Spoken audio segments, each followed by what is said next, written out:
Ultime journée des matchs allés de top 14 et choc des promus au stade Maton entre Oyonnax et Brive. Dans cette lutte en bas de tableau, les Oyonnaxiens voulaient renforcer encore la situation du Citadelle de Charles Maton, tombé une seule fois cette saison devant le stade français. En face, les Brivistes veulent entrer très vite dans la partie pour se remettre de leur défaite à domicile face à Biarritz.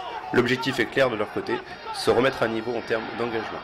La première charge est l'œuvre de l'ailier Radikelike. Les Brivistes vont ensuite relayer sur le côté et trouver Nami pour une première percée sur son aile droite. Les Brivistes reviennent dans l'axe, vont se réorganiser. Les Oyonnaxiens sont hors jeu sur cette entame de match et cela va permettre, dans la continuité de l'action, aux Corésiens d'ouvrir le score par le pied de Gaëtan Germain.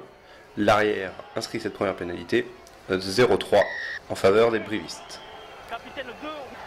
Les Oyonnaxiens vont tout de suite réagir grâce à Benjamin Urdapilleta. C'est la première incursion des joueurs du Haut-Bugey dans le camp corésien. Et le réalisme est oyonnaxien avec cette égalisation de Benjamin Urdapilleta, 10e minute, 3 partout.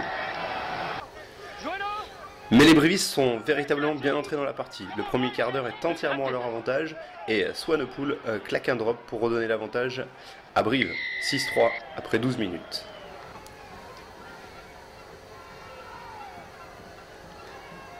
À partir de ce moment-là, ce sont les Oyonnaxiens qui vont remettre la main sur le ballon, comme sur cette charge d'Amorosino qui retrouve le soutien de ses gros. Agustin Figueroa se saisit du ballon, le pilier de Brive se met à la faute et Oyonnax va avoir une nouvelle occasion de tenter une pénalité par son ouvreur argentin Benjamin Urdapilleta.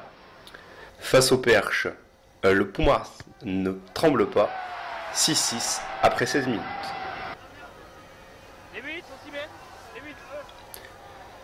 Oyonnax progresse aussi dans le secteur de la mêlée et met à mal le pack des Corésiens. À la 28e minute, une action excentrée. La mêlée oyonnaxienne, les deux mêlées vont au sol. La mêlée oyonnaxienne récupère une pénalité pour un problème de liaison. Et une nouvelle fois, Benjamin Urdapilleta, qui est sur son mauvais pied, pied gauche, va quand même trouver le chemin des perches, 28e minute, et Oyonnax mène 9-6. Après quelques soucis en touche en début de rencontre, les Oyonnaxiens ont bien rectifié le tir. Ils organisent un ballon porté. On voit beaucoup d'engagement sur cette action. Les deux équipes s'affrontent, mais Arnaud Mella se met à la faute au milieu du regroupement. Ça se frite un petit peu entre les deux équipes.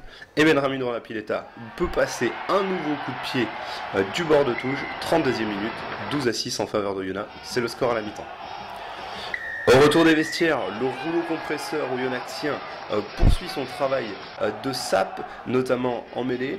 Il récupère une nouvelle pénalité et permet à Benjamin Urdapilleta d'avoir une nouvelle munition pour passer un nouveau coup de pied. 46e minute, 18-9 en faveur d'Oyonnax.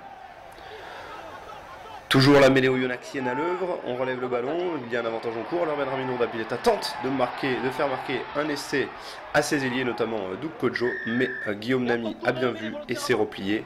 On va donc en revenir à la pénalité pour Benjamin Urdapilleta, sans souci pour l'Argentin, auteur d'un 7/8 samedi soir, 21-9.